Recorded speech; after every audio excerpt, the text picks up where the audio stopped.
बिस्मिल्लाहिर्रहमानिर्रहीम। अस्सलाम वालेकुम। मैं हूँ महरीन सब्तैन। देख रहे हैं आप मेरा यूट्यूब चैनल और फेसबुक पेज। नाज़रीन, सना यूसुफ केस पे कुछ नई डेवलपमेंट्स हैं और अल्हम्दुलिल्लाह अभी तक जो मैंने आपको रिपोर्ट किया वो बातें आहिस्ता आहिस्ता ऐसे ही सामने आ रही हैं। कुछ लोगों ने जल्दबाजी में कुछ खबरें आपके साथ शेयर की जिनमें कोई इधर की खबर जोड़, उधर की खबर जोड़, झूठी सच्ची हर तरह की खबर। किसी ने कज़न कहा, किसी ने कुछ और, लेकिन मैंने तमाम मालूमात इकट्ठी करके कोशिश की है कि आप तक मुस्तनद ज़राए से सही खबर पहुँचाऊँ। अभी तक जो खबरें मैं आप तक पहुँचाती रही हूँ वो अब आहिस्ता-आहिस्ता प्रूव हो रही हैं कि ऐसे ही ये वाक़यात जो है ये वक़्फ़ पज़ीर हुए। लेकिन इस वक़्त कुछ चीज़ें बहुत ही स्ट्रेंज हैं। कुछ चीज़ें जवाब तलब थी, उनके जवाबात कुछ मिले हैं तो वो मैं आपको देने जा रही हूँ। सना के घर ये शख्स एंटर कैसे हुआ था? सना कोई 20 से 25 मिनट बल्कि 45 मिनट तक घर के अंदर क्यों तड़पती रही? उसको हॉस्पिटल मुंतकिल करने में देर क्यों की गई? जिस वक़्त सना पर कातिलाना हमला हुआ उस वक़्त उसके वालिद कहाँ पर थे? और ये लड़का जो है इसके बारे में कुछ बड़ी ही एक्सक्लूसिव इन्फॉर्मेशन सिर्फ यही नहीं बल्कि जियो न्यूज़ के एक रिपोर्टर है जिनकी अब खबर भी बाकायदा तौर पे शाया हो गई। उन्होंने जो मालूमात शेयर की हैं वो और भी हैरान कुन हैं, थोड़ी-सी परेशान कुन भी हैं। क्योंकि कुछ कन्वर्सेशन जो कि सना और इस लड़के उमर के दरमियान होती रही, उन्होंने उन सबको कुछ सामने लाया है और उनके बकौल ये उनके पास कुछ एक्सक्लूसिव इन्फॉर्मेशन है। आप समझ लीजिए कि उनके अपने ज़ाती ज़राए हैं जिनसे उन्होंने ये बातें हासिल की हैं और ज़ाहिर-सी बात है जब उन्होंने एक ऐसे मुसन्नद जरीदे में उसको शाया किया है तो इसका मतलब ये है कि उनके पास बहुत ही एक्सक्लूसिव इन्फॉर्मेशन है और वो उसके साथ स्टैंड कर रहे हैं और ऐसा ही होता है सहाफ़त की दुनिया में। अच्छा, अब ज़रा आ जाते हैं, सना के वालिद ने कुछ चीज़ें डिस्क्लोज़ की हैं, उस बारे में ज़रा मैं आपको बताना चाहती हूँ। क्योंकि सना के बारे में ये कहा गया कि सना खून में तड़पती रही तकरीबन 1 घंटा। ऐसा क्यों हुआ? सना को हॉस्पिटल पहुँचाने में देर क्यों की? एक और वीडियो मैं आपके साथ शेयर करूँगी जिसमें सना ने जिनको अपना मुँह बोला भाई बनाया हुआ था, उन्होंने कुछ चीज़ें शेयर की हैं और उन्होंने कुछ सवालात फैमिली के ऊपर उठाए हैं। गो मैं उन सवालात से बिल्कुल मुत्तफ़िक नहीं हूँ, लेकिन वो सवालात आपके सामने इसलिए रखूँगी क्योंकि कुछ चीज़ें हैं जो सना ने उनके साथ शेयर की हैं। उससे पहले ज़रा आज की जो वीडियो है, जो ये वीडियो है, इसमें मैं आपके साथ जो चीज़ें शेयर करने जा रही हूँ, सबसे पहले तो सना के वालिद ने कुछ गुत्थियों को सुलझाया है। कुछ लोग जो मुख्तलिफ़ किस्म की कहानियाँ डाल रहे थे, पहले मैं आपको ये बताती चलूँ कि सना का घर जहाँ जीतेरा में है, वो इलाका मेरा देखा हुआ है और उस इलाके में जहाँ पर इनका घर है, जिस गली में है, उस गली में ये लोग ऊपर के हिस्से में रहते हैं और रेंट पर रहते हैं। कोई तकरीबन लाख रुपया उसका रेंट है उस वाले पोर्शन का। नीचे वाले पोर्शन में किराएदार रहते हैं। ये कातिल जब घर में दाखिल होता है तो ये सीढ़ियाँ चढ़ के ऊपर वाले हिस्से में जाता है। अब इसको दरवाज़ा कौन खोल के देता है इस बारे में ये अभी तक इत्तलात है। पहले कहा गया था कि शायद इसने दीवार फलांगी, लेकिन नहीं, इसने बेल दी। बेल देने पर एक खातून ने दरवाज़ा खोला और खातून के बताने पर ये ऊपर की तरफ रवाना हुआ। अब वो सवालात जो लोगों के ज़हनों में थे कि ये सना से शायद मिलता रहता था, शायद ये जानता था कमरे के बारे में, तो आपको मालूम हो गया होगा कि जो किराएदार हैं उन्होंने ही इसको गालिबन बताया कि ये ऊपर का हिस्सा है, आप यहाँ पर चले जाइए, और फिर वो वहाँ से ऊपर चला गया। वैसे भी वो इतने दिनों से रेकी कर रहा था, उसको यकीनन ये इल्म था कि सना का कमरा कहाँ है। सना के लिए सना के घर का दरवाज़ा खोलने वाले नीचे वाले किराएदार में से कोई था। ये बताया जा रहा है कि दरवाज़ा खोला गया और उसके बाद वो ऊपर गया। उसकी फुप्पो को उस वक्त इल्म नहीं था कि कौन आया, दरवाज़ा खोलने वाले नीचे के किराएदार थे। तो एक ये गुत्थी भी सुलझ गई। लोग मुसलसल पूछ रहे थे, हर तरह की बातें की जा रही थी। कुछ लोगों ने कहा गिफ्ट्स, फ्लावर्स, लेकिन हमारे सुनने में ये है कि गिफ्ट और फ्लावर वाला वाकया उस वक्त था जब इसकी बर्थडे थी। इस दिन ये किसी गिफ्ट और फ्लावर के साथ नहीं आया था, लेकिन अभी भी कुछ लोग ये क्लेम कर रहे हैं। लेकिन मेरे ज़राए बता रहे हैं कि उस दिन जो सीसीटीवी फुटेज भी देखी गई है और जो दिखाई गई है हमारे रिपोर्टर्स को, उन्होंने ये कहा है कि उस दिन इसके हाथ में कोई इस तरह की चीज़ नहीं थी। अच्छा, अब आगे आ जाते हैं। सना के वालिद ने कुछ गुत्थियां सुलझाई हैं। सना को देर से हॉस्पिटल क्यों मुंतकिल किया गया? चित्राल से इनके वालिद ने एक बरतानी जरीदा है उससे बात की है और उसमें उन्होंने बहुत सी चीज़ें बताई हैं, जहाँ पर उन्होंने ये बताया कि ये कातिल जो था इसने मेरी बहन को भी मारने की कोशिश की। इनकी बहन जो है वो बापर्दा खातून है और वो घर के अंदर मौजूद थी उस वक्त, लेकिन उनको उस वक्त तक मालूम नहीं था जब तक कि उन्हें ऊपर से शोर की आवाज़ नहीं आई। जब सना और उस लड़के के दरमियान बहस मुबाहिसा हो रहा था तब उसकी फुप्पो जो है वो बाहर आई। उसके बाद वो कहती मुझे ऐसी आवाज़ आई जैसे कोई पटाखे की आवाज़ होती है। बेसिकली वो गन फायर की आवाज़ थी। आपको याद होगा मैंने आपके साथ एक वीडियो शेयर की जिसमें मैंने आपको बताया कि एक हमसाये ने ये बात बताई थी कि हमने कुछ शोर सुना, शोर सुनने के बाद हमें लगा कि कोई लड़ाई झगड़ा हो रहा है और उसके बाद हमने गन फायर सुना। मैंने आपसे यही बात कही थी कि पहले तो यही कहा जा रहा था कि कोई शोर शराबा नहीं था, लेकिन अब सना के वालिद भी बता रहे हैं कि उनकी फुप्पो ने शोर शराबा सुना। तब वो कमरे से बाहर निकली और उन्होंने ये सुना कि सना कही थी मैं तुम्हारे लिए पानी लेकर आती हूँ, ज़रा ठहरो। उसने शायद कमरे से बाहर निकलने की कोशिश की, लेकिन इसी असना में उस शख्स ने इसको गोली मार दी। और ये पटाखे की आवाज़ जो है, यानी कि गोली की आवाज़ जो है, किसी भी किस्म के पटाखे की आवाज़ हमें सुनाई दी, ये कहना था हमसाए का। तो उनका भी कहना है कि उससे पहले शोर शराबा था। इसके बाद बहुत ही चीखम पुकार भी हुआ घर के अंदर, और इस शख्स ने क्या कुछ किया ज़रा इसके वालिद की ज़ुबानी सुनिएगा। इसके वालिद बताते हैं कि उस दिन सवालात ये हो रहे थे ना कि वालिद कहाँ है, वालिद कहाँ है। लोगों ने अजीब-ओ-गरीब कहानियाँ डाल दी थी, वालिद तो होते ही नहीं है, इस घर में कोई मर्द देखा ही नहीं गया। नहीं भाई, ये 2 बहन भाई हैं। एक भाई जो है वो छुट्टियों में अपने पेपर्स के बाद अपने आबाई इलाके चित्राल गया हुआ था। वालिद जो है वो बताते हैं कि मैं कहाँ था। वालिद कहते हैं कि जिस वक़्त ये वाक़या हुआ, मैं उस दिन तकरीबन घर के नज़दीक ही था। मैं घर के नज़दीक ही था। एक दोस्त के पास बैठा हुआ था जब मुझे कॉल आई और मुझे बताया गया कि एक इमरजेंसी हो गई है। सना के वालिद बताते हैं कि मैंने उनसे कहा कि इसे हॉस्पिटल लेकर आओ, मैं उधर इंतज़ार करता हूँ। लेकिन वहाँ पहुँचने पर डॉक्टर ने तस्दीक कर दी कि सना की वफ़ात हो चुकी है। अच्छा, यहाँ पर थोड़ा-सा मेरा एक सवाल है कि उन्होंने कहा कि मैं अभी आता हूँ। एक इंसान परेशानी के आलम में जब ऐसी बात सुनता है, अपने घर को लपकता है, और वो कहते हैं कि मैं घर के करीब ही था, तो उस वक़्त तो उनको घर की तरफ लपकना चाहिए था। ये एक सवाल है मेरे ज़हन में, एक ऐसे एकदम से आया, एक इंसानी फितरत के तहत। लेकिन वो कहते हैं कि मैंने कहा कि तुम उधर से पहुँचो, मैं उधर से वहाँ पहुँचता हूँ हॉस्पिटल। लेकिन अब यहाँ पर एक और सवाल है। देखिए, कहते हैं ना कि कहीं न कहीं कोई गलती, कोई ऐसा जुमला होता है जिस पर फिर लोग सवाल उठाते हैं कि इनके घर में किसी को गाड़ी नहीं उस वक़्त चलानी आती थी। वालदा को भी नहीं आती थी, फूफो को भी नहीं आती थी, और ये दाएँ-बाएँ लोग ढूँढ रहे थे क्योंकि इनके वालिद खुद ये बयान कर रहे हैं। अब ज़रा इस बारे में भी सुनिएगा। यूसुफ हसन साहब कहते हैं कि हॉस्पिटल वालों ने कानूनी कार्रवाई के लिए हमें पिम्स हॉस्पिटल भेजा। उस वक्त तकरीबन 5 बजे का वक्त होगा, लेकिन हॉस्पिटल की सारी कार्रवाई मुकम्मल होते तकरीबन रात के 12:30 बज गए, जिसके बाद हमें मैयत दी गई। फिर हमने जनाजा पढ़ा और चित्राल की तरफ आ गए, और कल शाम 7 बजे हम चित्राल पहुंचे। फिर यूसुफ साहब कहते हैं कि ये लड़का कैसे घर में दाखिल हुआ, शायद उसने रेकी की होगी, मुझे नहीं मालूम। मेरी छोटी बहन घर के अंदर मौजूद थी, और ये लड़का सीधा कमरे में गया, और मेरी बहन को आवाज़ आई कि शायद कोई गुब्बारा फटा है, और वो ये देखने के लिए क्या मामला हुआ है बेटी के कमरे की तरफ गई। यानी कि पहले उन्हें शोर सुनाई दिया, फिर उन्हें लगा कि कोई गुब्बारा फटा है।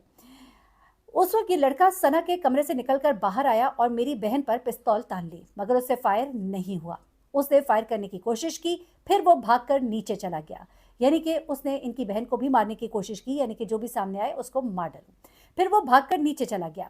उसके बाद वो बताते हैं कि मेरी बहन जो है, उसने उस वक्त तक भी मेरी बहन को नहीं पता था कि मेरी बच्ची को वो गोली मार चुका है। तो वो कहते हैं कि मेरी बहन ने जैसे ही उसे फायर करने की कोशिश की, फायर नहीं हुआ, नीचे को भाग गया। तो मेरी बहन ने नीचे वालों को आवाज़ दी, गली में जाकर आवाज़ दी कि डाकू आया है, मेरे पर पिस्तौल तान कर गया है। यानी कि उन्होंने गली में जाकर, मोहल्ले में जाकर शोर मचाया, और नीचे वालों को भी आवाज़ दी। फिर वो कहते हैं कि उस वक्त घर में कोई मर्द नहीं था। मेरी बहन गली में भागती जा रही थी। उस वक्त उसे नहीं पता चला था कि वो लड़का मेरी भतीजी को गोली मार कर गया है। वो गली से कुछ बंदों को और नीचे वाली बहन को लेकर अंदर गई, और सना को देखा तो लोगों को आवाज़ दी और उसे गाड़ी में डाला। ये वजह थी कि सना इतनी देर कमरे में खून में लथपथ पड़ी रही, क्योंकि उसकी फुप्पो ने कमरे में जाकर नहीं देखा। अब यहाँ पर भी मेरा एक सवाल है कि इंसान को एकदम से ये ख्याल आता है कि हमारी घर में बच्ची थी, ये कमरा बच्ची का है, तो उसकी फुप्पो ने कमरे का रुख क्यों नहीं किया? बजाय कमरे में रुख करने के वो नीचे जाकर शोर डालती रही, गली में शोर डालती रही, इतना वक्त उन्होंने ज़ाया कर दिया। ये 2 सवालात जो है मैं इस वक्त उठाती हूँ, इनके ऊपर ज़रूर गौर किया जाना चाहिए। एक तो वालिद जो है वो दौड़कर घर नहीं पहुँचे, उनको मालूम है कि घर में कोई औरत नहीं है जो ड्राइव कर सकती है, लेकिन वो कह रहे हैं कि इसको लेकर हॉस्पिटल पहुँचो। दूसरी तरफ ये बहन है जो ये नहीं जाकर देखती कि लड़का उस बच्ची के कमरे से निकला है, वो तो फरार हो गया है, बजाय इसके वो नीचे जाके शोर डाल रही हैं, वो जाके कमरे में तो देखे कि बच्ची कैसी है।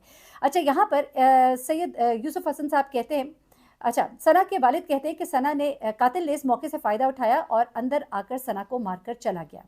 अच्छा नहीं, मैं बल्कि आपको उससे पहले की एक और बात बताती चलो। सना को जब इनकी फुप्पो ने देखा, फिर लोगों को आवाज़ दी, उसके बाद ये बताया जा रहा है कि उनके मोहल्ले में, ये इनके वालिद नहीं बता रहे, ये मैं बता रही हूँ, इनके पास गाड़ी तो थी, लेकिन इनके पास कोई चलाने वाला नहीं था। फिर मोहल्ले से ही एक शख्स था जिसके पास गाड़ी नहीं थी पर उसे चलानी आती थी, उसने इनकी ही गाड़ी पर, यानी कि सना की ही गाड़ी पर इस बच्ची को हॉस्पिटल मुंतकिल किया। यूसुफ हसन के मुताबिक इतनी देर में सना की माँ भी पहुँच गई। मैं आपको बता रही थी, जैसा कि मैंने पहले भी बताया था, लोग कह रहे थे नहीं, वालदा और फुप्पो दोनों घर पर थी। अब इनके वालिद भी कन्फर्म करें, हाँ, माँ घर पर नहीं थी, और मुझे भी ये मालूम हुआ था कि वालदा जो है वो सामने मार्केट तक गई थी। और अब इनके वालिद भी कह रहे हैं कि सना की माँ भी पहुंच गई, जिन्हें बेटी ने खुद मार्केट भेजा था कि मुझे सर्फ ला दे, ईद आ रही है, कुछ कपड़े धोने हैं। ठीक है। सना के वालिद कहते हैं कि कातिल ने इस मौके से फायदा उठाया और अंदर आकर सना को मारकर चला गया। एक सवाल के जवाब में सैयद यूसुफ साहब कहते हैं कि हमारी कोई दुश्मनी नहीं किसी से, कोई भी ऐसी बात नहीं। वो कहते हैं कि घोड़े को भी मैदान में लाते हैं तो तरबियत देकर लाते हैं। हमने बच्ची को सोशल मीडिया इस्तेमाल करने की इजाज़त देने से पहले उसकी अच्छी तरबियत की थी। वो मेरी बेटी नहीं, मेरा दलेर बेटा था। वो बहुत दलेर थी। वो ऐसी चीज़ों धमकियों को कुछ नहीं समझती थी। उसने इन धमकियों को कोई अहमियत ही नहीं दी होगी, इसीलिए उसने मेरे साथ इस बात को शेयर नहीं किया। सना के वालिद अपनी बेटी के सोशल मीडिया के इस्तेमाल के हवाले से बताते हैं कि उन्हें अपनी बेटी पर बहुत एतमाद था। सोशल मीडिया पर वो जो भी कर रही थी उस पर उसने पूरा कॉन्फिडेंस में लिया हुआ था। वो डॉक्टर बनना चाहती थी, मेडिकल के शोबे में वो कहते हैं कि दिलचस्पी रखती थी और वो कहते हैं कि मैं तो उसे मना कर रहा था कि सीएसएस कर लो, कोई अकेडमी ज्वाइन कर लो, मगर उसे मेडिकल का शौक था। वो कहते हैं कि मेरे 2 बच्चे हैं, मेरा बेटा जो 15 साल का है वो गाँव में था, सना मेरी इकलौती बेटी थी और वो कहते हैं कि पुलिस की अब तक की तफ्तीश और गिरफ्तारी से मैं मुतमईन हूँ और समझता हूँ कि जो गिरफ्तार किया गया शख्स है वही है जो मेरे बेटी का कातिल है और 22 घंटे के अंदर मुलजिम को उन्होंने गिरफ्तार किया, मोबाइल और चीज़ें भी उससे बरामद कर ली, कातिल गिरफ्तार हो चुका है, मैं इंतहाई मुतमईन हूँ और उन्होंने आईजी पुलिस का भी शुक्रिया अदा किया। अब एक रिपोर्ट है जो कि जियो न्यूज़ के रिपोर्टर ने शेयर की है, मुख्तसर सी आपको बताऊंगी और अगली वीडियो में जो एक साहब है जो कि सना को अपनी छोटी बहन कहते थे और सना उनको अपना बड़ा भाई कहती थी और उन दोनों के दरमियान कुछ गुफ्तगू भी हुई, कुछ बातें उन्होंने शेयर की, कुछ फैमिली पर उन्होंने सवालात उठाए। मैं वो जब आपके साथ वीडियो शेयर करूंगी उसमें मैं डिटेल से जियो न्यूज़ की रिपोर्ट शेयर करूंगी, लेकिन इस वक्त मैं आपको मुख्तसरन कुछ बातें जो कि बहुत ही अलार्मिंग है क्योंकि उनके बकौल जियो न्यूज़ के जो रिपोर्टर हैं उनके बकौल ये चीज़ें उनको एक्सक्लूसिवली बड़ी क्लोज मॉनिटरिंग से मिली हैं, उनके अपने ज़राए से मिली हैं और वो है बेसिकली सना के मोबाइल से कुछ चैट्स जो कि उनके सामने आई हैं। ये जो साहब है इनका नाम रिपोर्टर है, इनका नाम है अयाज अकबर यूसुफजई और इनकी रिपोर्ट जो है बाकायदा जियो न्यूज़ में शाया भी हुई है और उन्होंने ये कहा है कि ये शख्स जो है सना से दोस्ती का ख्वाहिशमंद था। 29 मई को इन दोनों ने मिलने का फैसला किया था, ये वो कहते हैं। वो ये कहते हैं कि 29 मई को फैसलाबाद से तहाइफ लेकर इस्लामाबाद पहुंचा, 6 घंटे तक इंतजार करता रहा, ये टालती रही, आधा घंटा रुक जाओ, 1 घंटा रुक जाओ। ये वो कह रहे हैं कि इन तमाम चीज़ों की डिटेल उनको व्हाट्सएप से मिली है। अब वो किस तरह से कह रहे हैं वो ज़्यादा बेहतर बता सकते हैं। फिर वो कहते हैं कि 29 तारीख को सना उमर से मुलाकात करने से इनकार करती है, जिसके बाद वो तमाम तहाइफ फेंक कर गुस्से में फैसलाबाद वापस रवाना हो जाता है। उसके बाद वो कहते हैं कि दोबारा से इनकी गुफ्तगू शुरू होती है, नाराज़गी के बाद दोबारा राजीनामा होता है, जिसके बाद 2 जून को दोबारा मिलने पर दोनों राज़ी होते हैं। कत्ल के रोज़ दोनों की मुलाकात जो है वो तय हुई हुई थी। ये उनका कहना है, ये मैं नहीं कह रही हूँ। ये चीज़ें थोड़े से डाउट्स क्रिएट कर रही है, कुछ फैमिली की तरफ भी इशारे जा रहे हैं, कुछ ये बातें हैं। उमर हयात 2 जून को फैसलाबाद से पब्लिक ट्रांसपोर्ट में पहुंचता है फिर और फिर वो कहते हैं कि 26 नंबर चुंगी पहुंचा, वहां से उसने ऑनलाइन फॉर्च्यूनर गाड़ी बुलवाई जिसमें बैठकर वो सना की रिहाइश गाह पहुंचा। ड्राइवर समेत वो गाड़ी कुछ दूर पार्क करवा के मुसलसल सना को फ़ोन करता रहा।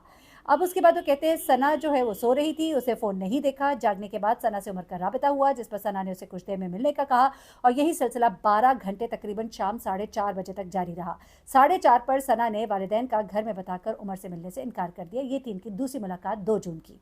उसके बाद वो ये कहते हैं कि उमर जो है वो घर में कैसे दाखिल हुआ। वो कहते हैं सना अपने वालिदैन के हम घर की पहली मंजिल पर रहती थी, ग्राउंड फ्लोर पर किराएदार रहते थे और ये बात उमर को मालूम थी। गुस्से में उमर हयात उसके घर पहुंचा, अंदर जाने का उसने रास्ता तलाश करना शुरू कर दिया। ग्राउंड फ्लोर पर रिहाइश पजीर खातून किसी काम से बाहर निकली, दरवाज़ा भिड़ कर चली गई। अच्छा, इनका ये कहना है कि वो दरवाज़ा भिड़ कर चली गई। हमें ये बताया गया कि शायद इन्होंने बेल दी और उसी खातून ने दरवाज़ा खोला है, लेकिन ये क्लेम करते हैं कि वो खातून जो है किसी काम से जो ग्राउंड फ्लोर पर रहती है बाहर गई, दरवाज़ा भिड़ कर चली गई, उसे दरवाज़ा खुला मिला। उमर जो पहली मौके की तलाश में था वो फौरन अंदर आ गया।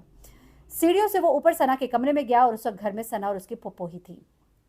उमर को अपने कमरे में देखकर वो परेशान हो जाती है, फौरन कहती है यहाँ क्यों आए हो, यहाँ तो कैमरे लगे हुए हैं, मेरे घर वाले आ जाएंगे, बराए मेहरबानी यहाँ से चले जाओ। उमर उस बात पर मुश्तइल होता है जिस पर सना कहती है मैं तुम्हें पानी पिलाती हूँ, रिलैक्स। इस दौरान उमर ने सना की बात नज़रअंदाज करके पिस्तौल निकाली, उसके सीने में 2 गोलियां मार दी, जिसके बाद वो शदीद जख्मी हुई और बाद अज़ा जख्मों की ताब ना लाते हुए वो जाँ बहक हो गई। जनाब, ये एक रिपोर्ट है जिससे ऐसा जाहिर होता है कि जैसे सना और उमर के दरमियान मुसलसल कम्युनिकेशन हो रही थी। सना चूँकि बच्ची थी, उसे मालूम नहीं था इन चीज़ों को कैसे हैंडल करना है, उसे थोड़ी सी आप कहिए कि कमज़ोरी हुई कुछ गुफ्तगू में, लेकिन ये लड़का जो है इसने तमाम तर हदें जो हैं वो फलांग दी और आखिरकार वो कानून के शिकंजे में आ गया। अपना बहुत ख्याल रखिएगा, दुआ में याद रखिएगा। अल्लाह हाफ़िज़।